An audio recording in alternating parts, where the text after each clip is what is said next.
Turkey attracted just over $12 billion worth of foreign direct investments last year. That was more than expected. What was behind that in your view?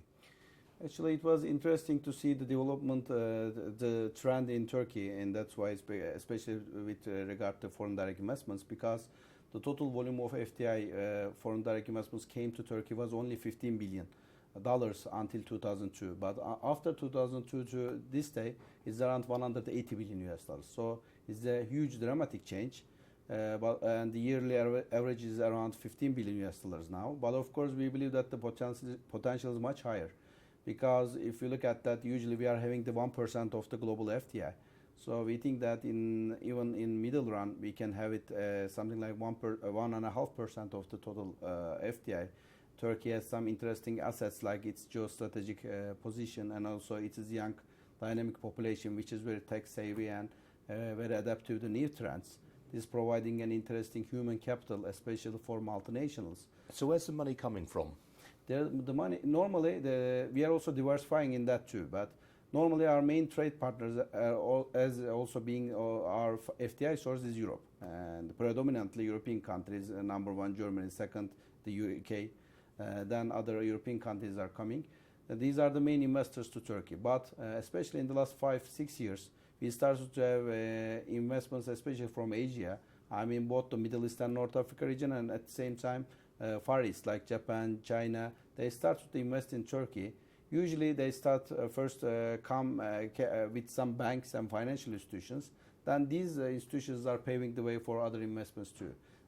This is how it also happened in Turkey. Bank of Tokyo Mitsubishi, for example, the biggest bank of China, started operation in Turkey a couple of years ago. And also it's accelerated the Japanese investments to Turkey. Of course, the investments like Toyota production facility was very old in Turkey. But especially the new trend is affected by that kind of mergers and acquisitions too. Is there much evidence that investors are being deterred by the security situation in Turkey? And obviously there was a failed coup attempt last year as well. I mean, those things ordinarily would scare investors away. The last 2 years were very difficult for Turkey, definitely, especially having these terrorist attacks, and at the same time this failed coup attempt, and also this jet situation and problems with Russia during that time. So the global situation was not very favorable, and having these in domestically and these regional conflicts multiplied these effects for Turkey, and it slowed down our growth and at the same time affected our FDI. But if you look at, especially for the investors already in Turkey, it's easy for them to grasp the real situation, and since they are looking for a very long-term perspective, they just continue their investments. And surprisingly also, after the July, in which the coup attempt has been experienced, we had the 56% of the total FDI in 2016. So it shows that just the opposite, the effect has been maybe because of the unified reaction of Turkish people against this coup, because there were concerns about polarization of Turkish society before. But especially against this common threat, Turkish people were unified very easily, including the conservatives, the secularists, right and left.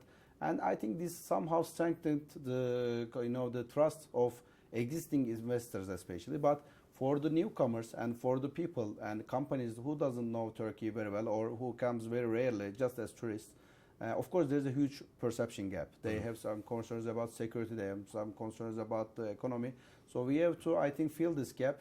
And I think frankly speaking, the investors, the actual investors, are actually the best ways to make it. Their success stories, their actual cases speak for itself, and we are usually using this means also as a part of our promotion activities. You mentioned the economy there. The economy contracted in the third quarter of last year for the first time since 2009. There's been an awful lot of volatility in the currency markets. The government debt has just been downgraded to sub-investment grade. These are all things that would concern investors, surely.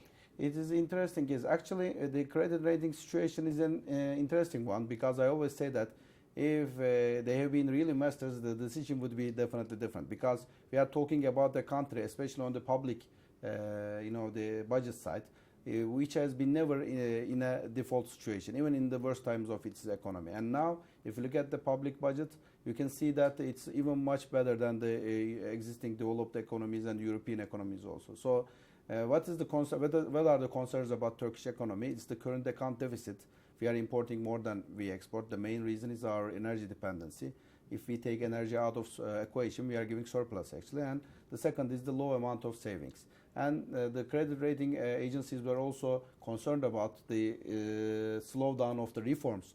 But if and in all these the fields actually, we became better in the last 2 years. We again accelerated reforms in the current account deficit situation thanks to oil prices and also some global trends.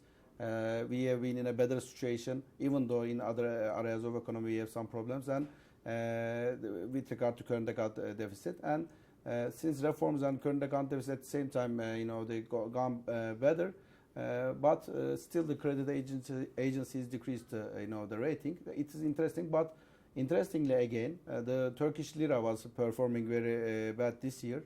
It depreciated against dollar and other currencies, but just after the last credit update by Fitch, if I'm not wrong, it decreased. It appreciated 10%. It's an interesting case. So it also shows that for Turkey, especially our area, the foreign direct investments, they are not affected too much by these, the more relatively temporary situation. They look for a long-term perspective.